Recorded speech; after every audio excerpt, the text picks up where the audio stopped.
Good morning साथियों, कैसे हो आप सभी। जैसा कि आप लोग जानते हैं, आज 2 अक्टूबर है, गांधी जयंती है। तो गांधी जयंती और लाल बहादुर शास्त्री जी की जयंती दोनों लोगों की है। तो दोनों लोगों के बारे में अभी हम आपसे शाम के चर्चा करते हैं कि गांधी जी और लाल बहादुर शास्त्री जी दोनों लोगों ने मिल करके देश को कैसे आज़ाद कराया। तो हम शाम में एक क्लास लेंगे और दोनों लोगों के बारे में आपको बेहतर तरीके से जानकारी देंगे।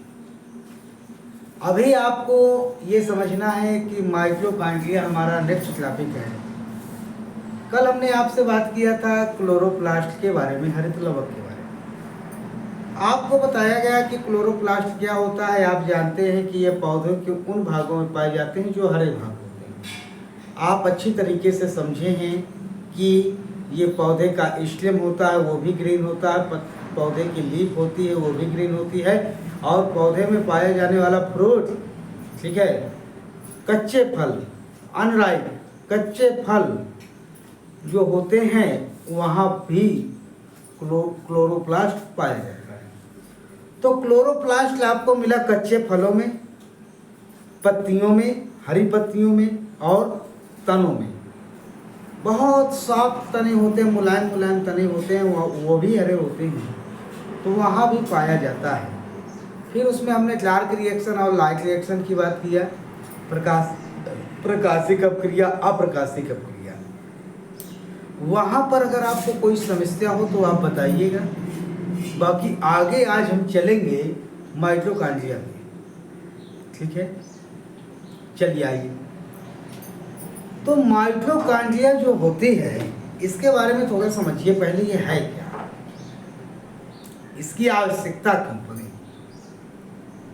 तो माइटोकॉन्ड्रिया देखा जाए तो माइटोकॉन्ड्रिया एक प्रकार का ऐसा कोशिकांग है जो केवल जो है यूकैरियोटिक कोशिकाओं में पाया जाता है। माइटोकॉन्ड्रिया केवल यूकैरियोटिक कोशिका, और यूकैरियोटिक कोशिकाएं आप जानते हो ये 2 प्रकार की होती हैं। 2 प्रकार का मतलब ये हुआ कि एक जंतु कोशिका होती है, एक पादप कोशिका होती है। तो ये जंतुओं के शरीर में भी पाई जाती है, जंतुओं की कोशिकाओं में भी पाई जाती है, और पौधों की कोशिकाओं में भी पाई जाती है। आप कहेंगे कि आखिर प्रोकैरियोटिक में फिर क्या होगा।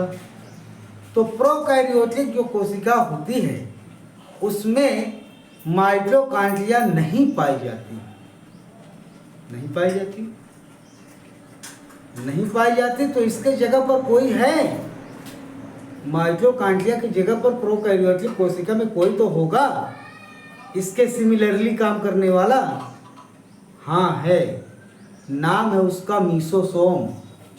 नाम क्या है? मीसोसोम या मीजोसोम, दोनों सही है, कोई दिक्कत नहीं। तो प्रोकैरियोटिक कोशिका में माइटोकॉन्ड्रिया के जगह पर मीजोसोम पाए जाते हैं।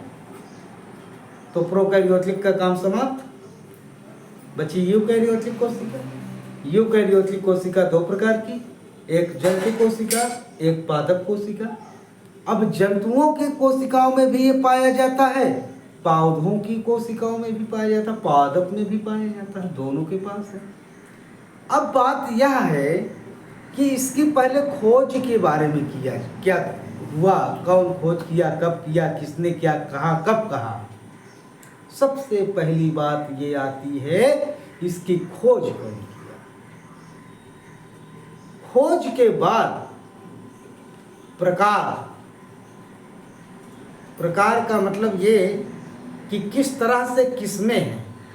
जंतुओं के कोशिकाओं में कैसे है, पौधों की कोशिकाओं में कैसे है, इनका आकार, कार्य, खोज, आकार, कार्य। जब आप 3 बातें इसकी समझ लेंगे तो आसानी से, और इसकी स्ट्रक्चर कैसी, इसकी संरचना है, इन तीनों को आइए समझते हैं। तो सबसे पहला पॉइंट है हमारा यहाँ पर, देखिएगा यहाँ पे ये लिखा हुआ है माइटोकॉन्ड्रिया। अच्छा, माइटोकॉन्ड्रिया जो होती है इसका इंग्लिश नाम है। माइटोकॉन्ड्रिया जो शब्द है ये इंग्लिश का शब्द है। ये माइटोकॉन्ड्रिया ये भी लिखा है और ये भी लिखा, वही बात है। लेकिन इसको अगर कहा जाए कि इसको हिंदी में क्या कहा जाएगा, तो इसे हिंदी में सूत्रकणिका कहा जाता है। माइटोकॉन्ड्रिया को हिंदी में क्या कहा जाता है, इसको सूत्रकणिका कहा जाता है। ये हिंदी से। अब इसकी बात की जाए खोज के बारे में, तो खोज के बारे में आपको लग रहा होगा कि कितने लोग इसमें खोज किए हैं। ये तो बहुत से लोग लिखे हैं, बहुत से सन लिखे हुए हैं, किसको याद करें किसको ना याद करें।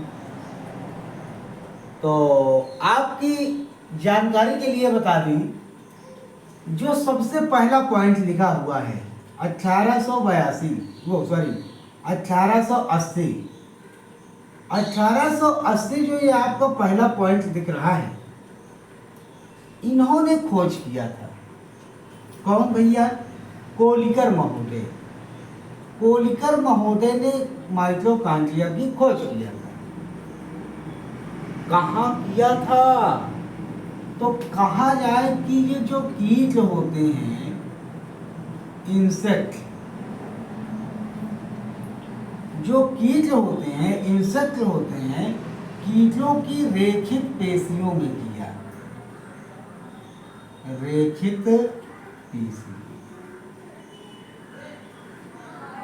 कीटों की रेखित पेशियों में माइटोकॉन्ड्रिया की खोज किया गया सबसे पहली बार 1880 में।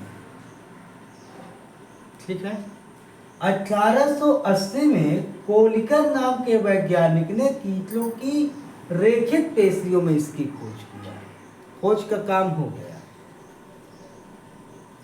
अब बाद में आते हैं फ्लेमिंग महोदय। जो फ्लेमिंग महोदय हैं 1882 में, 1882 में जो फ्लेमिंग महोदय हैं, इन्होंने भी कुछ किया। इन्होंने भी कुछ किया और इन्होंने किया क्या? फ्लेमिंग 1882 में इन्होंने माइटोकॉन्ड्रिया कोशिकाओं में किया। हाँ, इन्होंने खोज किया। कहाँ किया? सेल में।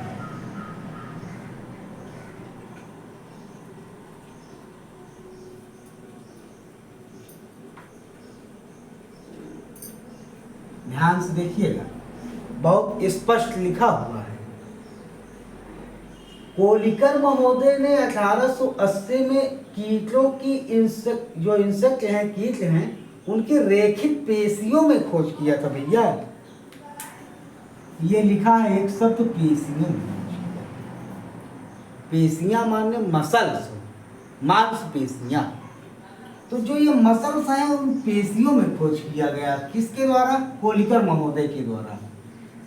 बाद में 1882 में फ्लेमिंग नाम के वैज्ञानिक ने सेल में खोज किया। वाह, ये नया पॉइंट है आपके लिए।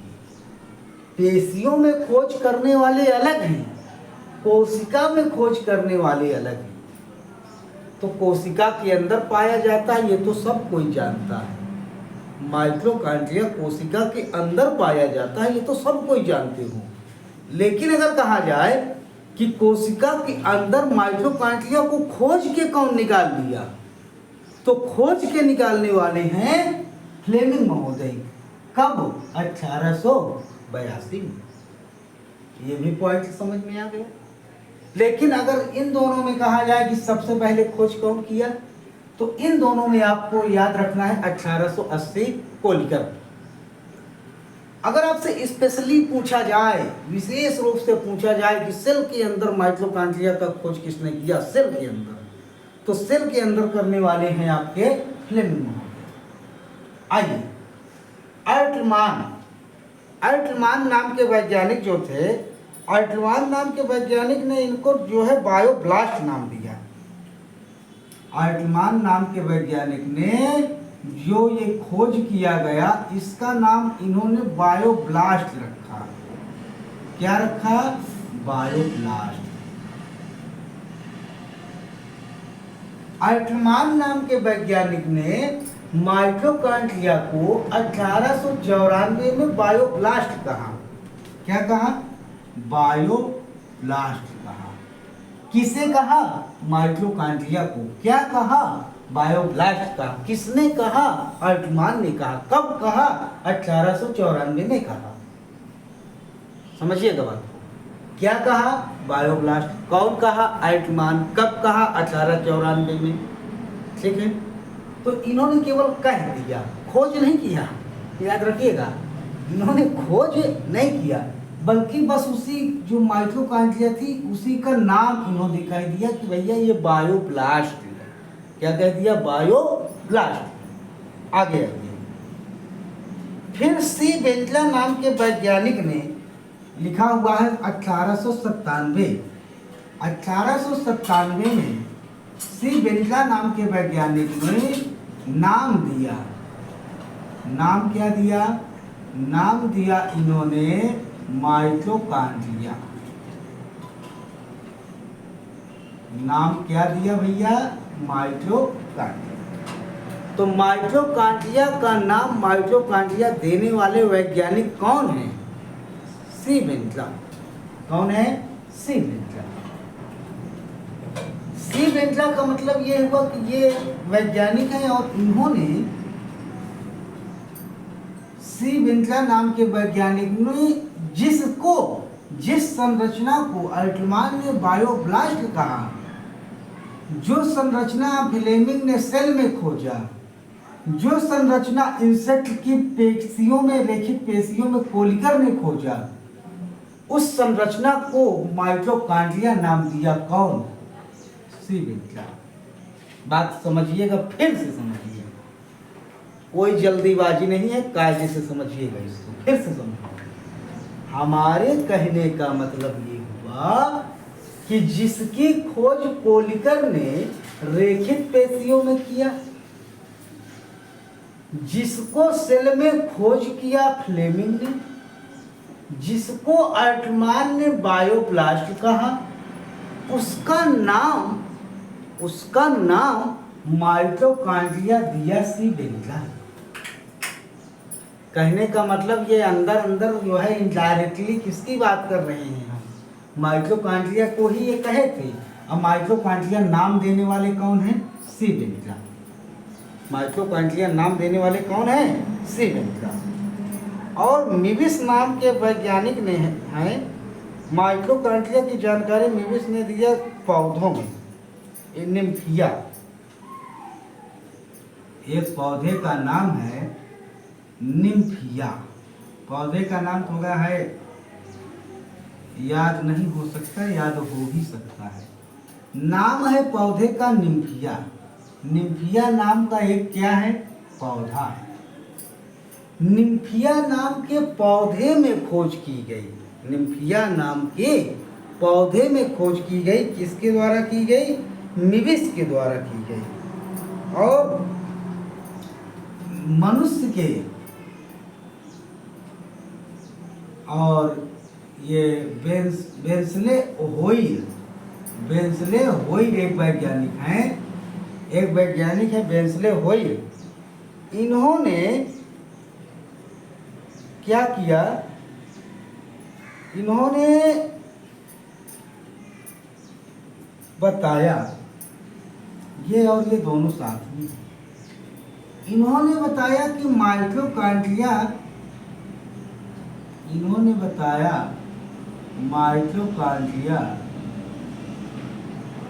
श्वसन के लिए जरूरी है।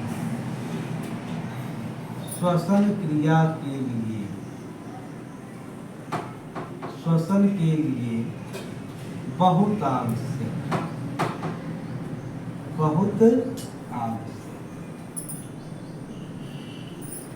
कहने का मतलब क्या हुआ कि माइटोकॉन्ड्रिया जो होता है ये श्वसन के लिए बहुत आवश्यक है। ये जानकारी 1834 में बेंसले होइल ने दिया। 1934 में वेंसले होयर ने दिया, 1898 में माइक कैलिस ने दिया। ये दोनों वैज्ञानिकों ने कहा कि माइटोकॉन्ड्रिया श्वसन के लिए बहुत आवश्यक है। माइटोकॉन्ड्रिया श्वसन के लिए बहुत आवश्यक है। श्वसन क्रिया में इसकी महत्वपूर्ण भूमिका होती है। किसकी? माइटोकॉन्ड्रिया। तो माइटोकॉन्ड्रिया से संबंधित ये वैज्ञानिक हुए, माइटोकॉन्ड्रिया से संबंधित ये वैज्ञानिक हुए। और इसमें कहा जाता है कि मेविस ने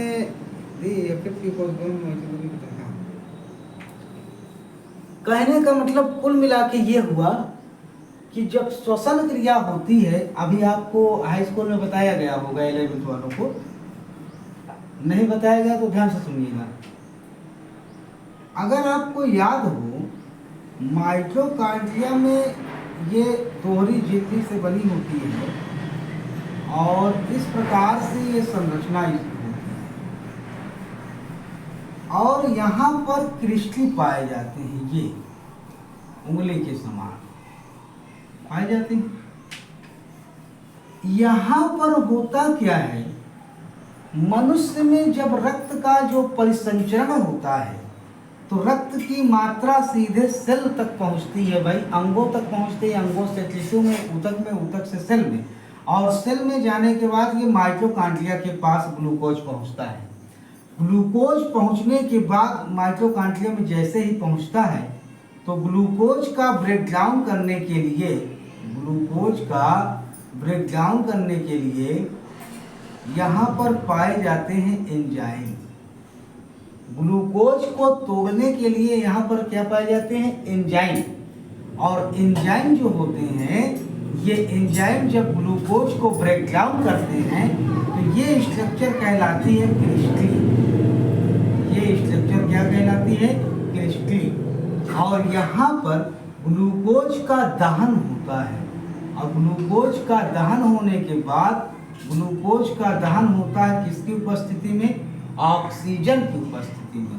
और जब ग्लूकोज का दहन ऑक्सीजन की उपस्थिति में हो जाता है तो व्यक्ति को मिलती है एनर्जी। व्यक्ति को क्या मिलती है?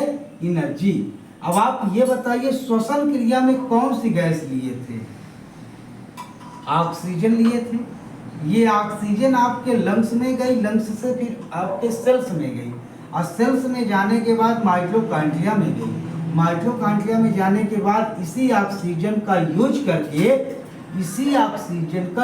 करके ग्लूकोज का दहन किया गया और एंजाइम के द्वारा ग्लूकोज को ब्रेक डाउन करके इसमें से ऊर्जा प्राप्त की गई। किसका यूज करके? ऑक्सीजन का यूज करके। तो इसलिए ये प्रक्रिया सारी सब कुछ होती है माइटोकॉन्ड्रिया में। इसलिए इन्होंने कहा, किन्होंने? 1934 1898 में दो वैज्ञानिक हैं, वेंसले होयर और माइकलिस, ये दोनों ने कहा कि माइटोकॉन्ड्रिया श्वसन के लिए बहुत आवश्यक है। इस वजह से इन्होंने कहा माइटोकॉन्ड्रिया श्वसन के लिए बहुत आवश्यक है। तो ये हुआ आपका माइटोकॉन्ड्रिया का खोज। ये क्या हुआ? माइटोकॉन्ड्रिया का खोज। अच्छा, सभी अंग अगर कहा जाए कोशिकाओं की बात तो उनमें से ये माइटोकॉन्ड्रिया थोड़ा अलग है, क्योंकि इसमें खोज करता है, नाम देने वाले इसमें कई वैज्ञानिक हैं। तो इसमें आप परेशान मत होइएगा, जितना 9 वाले खास करके 9th वाले स्टूडेंट क्यों हैं, ये परेशान नहीं होंगे कि कितना कितना हमको याद करना, कौन सा याद करें कौन सा ना याद करें। कोई बात नहीं, आपको 4 याद हो रहे हैं ना। यहाँ पे लगभग जो है आपको 1 2 3 4 5 6 7 पॉइंट लिखे हुए हैं। 7 पॉइंट में जो है आपको जो पॉइंट याद आए, यहाँ से भाई आपको ये तो याद आना ही चाहिए 9th वालों को। अल्टमान आप भूल नहीं सकते, 2 आप याद रख सकते हो। फ्लेमिंग को भी अगर चाहो तो याद रख सकते हो, कोई दिक्कत नहीं। लेकिन अगर आपको कुछ नहीं याद हो रहा तो कम से कम आप जो है कोलिकर 1880, अल्टमान ने 1894 में नाम दिया बायोब्लास्ट, आप इतना दोनों को याद रखें। 9th वालों के लिए। आप में ज़्यादा है भी नहीं और आप इतना तैयार कर सकते हैं। लेकिन अगर कुछ अच्छे बच्चे हैं 9th में भी, वो कह रहे हैं पूरा का पूरा तैयार कर लेंगे। आप हमको क्या समझ रखे हो सर जी, हम बहुत कुछ तैयार कर सकते हैं। अभी हमने एक बार जो है एक जानकारी दिया था जो है बैक्टीरिया के बारे में, इकोनॉमिक इम्पोर्टेंस। अब एक बालक था पूरा इकोनॉमिक इम्पोर्टेंस तैयार कर लिया उसका। वो हमसे जो है गलती से चला गया था 9th वाले ग्रुप में, वो उसको पूरा तैयार कर लिया। उसको जाना था जो है मैटलर, उसको भेजना था हमको 11 में, वो चला गया 9th में। वो 9th वाला पूरा तैयार कर लिया, एक से एक बच्चे पूरा याद भी कर लिया। तो आप भी कर सकते हो, ऐसा नहीं है। ये तो आपके लिए स्पेशली है, 11th के लिए भी है। लेकिन फिर भी आपसे जितना हो सके, जितना समझ में आए, उतना ज़्यादा से ज़्यादा प्रयास करिए तैयार करने का। क्यों? अभी आप तैयार करोगे, 1 साल के बाद जब आप हाई स्कूल के बाद 11th में जाएंगे, तो आप अगर बायोलॉजी ले रहे हैं तो बायोलॉजी के लिए आपके लिए बहुत फायदा करेगा, बहुत अच्छा। तो 11th वाले समझ में आई बात। ये सारी चीजें इसके खोज से संबंधित, इससे नाम से संबंधित, किसने माइटोकॉन्ड्रिया को क्या कहा। चलिए एक बार फिर से समझिएगा, ठीक है? एक बार तेजी से चलिए। माइटोकॉन्ड्रिया जो होता है, माइटोकॉन्ड्रिया का हिंदी नाम क्या है? सूत्रकनिका है। ये खोज कौन किया? पोलिकर ने किया। कहाँ किया? कीटों में किया। कीटों में कहाँ पे? उनकी रेखिक पेशियों में खोज किया। फिर 1882 में फ्लेमिंग नाम के वैज्ञानिक ने कहाँ खोज किया माइटोकॉन्ड्रिया की? सेल में खोज किया। बाद में 1894 अल्टमान नाम के वैज्ञानिक ने इसी माइटोकॉन्ड्रिया को ही जो है इन्होंने क्या कहा? बायोब्लास्ट कहा। फिर बाद में आते हैं 1897 में सी बेंटला नाम के वैज्ञानिक, इन्होंने माइटोकॉन्ड्रिया नाम दे रहे हैं, माइटोकॉन्ड्रिया नाम दिया, माइटोकॉन्ड्रिया नाम दिया। माइटोकॉन्ड्रिया को माइटोकॉन्ड्रिया कहने वाले कौन हैं? तो सी बेंटला नाम के वैज्ञानिक ने इसका नाम दिया। बाद में 1904 में मिलिस नाम के वैज्ञानिक आते हैं और ये कहते हैं कि सबसे पहले हम जो है इस पौधे में इन्होंने निम्फिया नाम के पौधे में, निम्फिया नाम के पौधा में खोज किया। निम्फिया नाम के पौधे में क्या किया? खोज कर दिया। किसकी खोज कर दिया? माइटोकॉन्ड्रिया की। इसके बाद 1898 और 1934 में 2 वैज्ञानिक आते हैं, बेंसले होइर और माइकलिस। इन्होंने कहा कि माइटोकॉन्ड्रिया श्वसन क्रिया के लिए बहुत जरूरी होता है। क्या, क्यों जरूरी होता है? समझिए इसको। ये है आपकी माइटोकॉन्ड्रिया, ये है, इसमें उंगली के समान संरचनाएं, इनको क्रिस्टली कहा जाता है।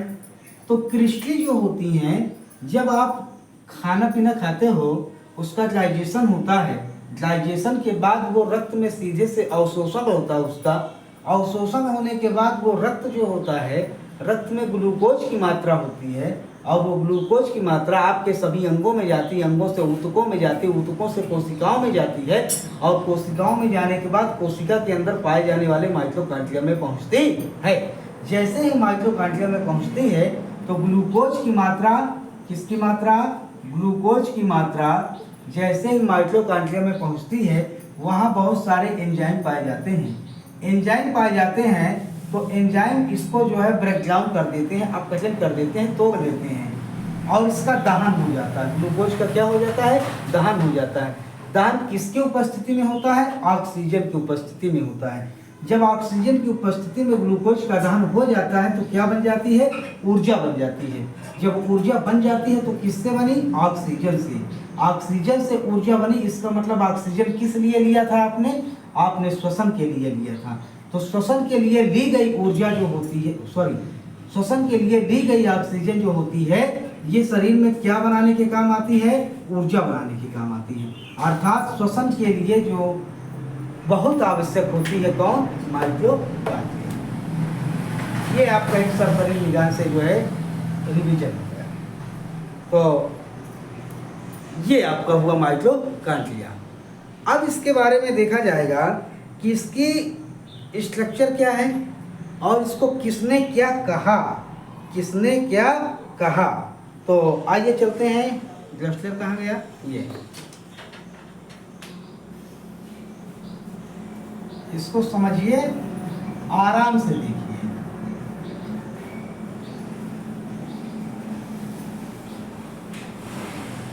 देखते हैं समय कितना हो रहा है। अगर समय ज़्यादा हो रहा होगा तो फिर जो है इसी क्लास को थोड़ा सा शाम के रख लिया जाएगा, 2 लेक्चर हो जाएंगे माइटोकॉन्ड्रिया के। थोड़ा सा देखते हैं, 25 मिनट हुआ है। चलिए इसको एक पॉइंट और देख लीजिए इसका। माइटोकॉन्ड्रिया के क्या, माइटोकॉन्ड्रिया के समूह कॉन्ड्रियोसोम कहते हैं। जो माइटोकॉन्ड्रिया होता है, माइटोकॉन्ड्रिया, इसके समूह को, माइटोकॉन्ड्रिया के समूह को कॉन्ड्रियोसोम कहते हैं। क्या कहते हैं, कॉन्ड्रियोसोम। माइटोकॉन्ड्रिया के समूह को क्या कहते हैं, कॉन्ड्रियोसोम कहते हैं। ये भी एक अच्छा पॉइंट है। एक पॉइंट और है, इसको भी देख लीजिए। जो प्लांट सेल होती हैं, पादप कोशिकाएं, पादप कोशिकाएं,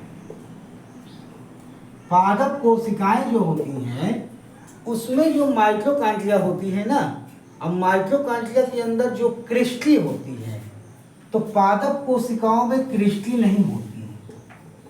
पादप कोशिकाओं में, पादप कोशिकाओं की माइटोकॉन्ड्रिया में, माइटोकॉन्ड्रिया में क्रिस्टली नहीं होती।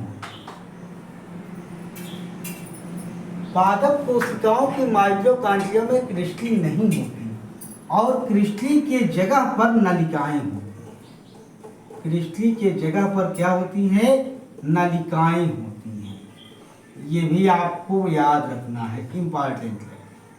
जो पादप कोशिकाएं होती हैं, पौधों की कोशिकाएं होती हैं, पौधों की कोशिकाओं की जो माइटोकॉन्ड्रिया है, उस माइटोकॉन्ड्रिया में क्रिस्टली नहीं पाई जाती। क्रिस्टली के जगह पर नलिकाएं होती हैं। क्या होती हैं, नलिकाएं। और जो जंतु कोशिका होती है, जंतु कोशिका की माइटोकॉन्ड्रिया जो होती है, जंतु कोशिका की जो माइटोकॉन्ड्रिया होती है, उसमें क्रिस्टली पाई जाती है। क्या पाई जाती है, क्रिस्टली पाई जाती है। ये भी एक आपके लिए बहुत अच्छा पॉइंट है। क्रिस्टली कहाँ नहीं है, क्रिस्टली पादप कोशिका में नहीं है। क्रिस्टली की जगह पर है कौन, नलिकाएं हैं। क्रिस्टली कहाँ पर है, जंतु कोशिका की माइटोकॉन्ड्रिया में क्रिस्टली पाई जाती। तो ये हुआ आपका खोज, और खोज के बाद आगे हम बात करेंगे आपसे इसके संरचना के बारे में। किसके बारे में बात करेंगे, इसके संरचना के बारे में बात करेंगे। और संरचना के अलावा फिर इसमें क्या क्या जो है इसके कार्य हैं, इसकी संरचना कैसे बनी है, कहाँ से इसकी उत्पत्ति हुई है। वैसे अगर देखा जाए तो कल हमने बताया है, कमेंट बॉक्स में आप करिएगा उत्तर इसका। कल हमने जो क्लोरोप्लास्ट का लेक्चर लिया था, उसमें हमने बताया था माइटोकॉन्ड्रिया की उत्पत्ति कहाँ से हुई है। लास्ट में बताया था, बिल्कुल लास्ट में जाते जाते बताया था। जरा उसको एक बार बताइएगा कमेंट बॉक्स में कि माइटोकॉन्ड्रिया क्लोरोप्लास्ट की उत्पत्ति कहाँ से हुई है। ये आपके लिए है, कमेंट बॉक्स में करिए, ठीक है। बाकी इसकी बात जो है हम आगे फिर नेक्स्ट टॉपिक मतलब नेक्स्ट क्लास में करेंगे। टाइम हो रहा है विद्यालय के लिए भी। तो जय हिंद, जय भारत।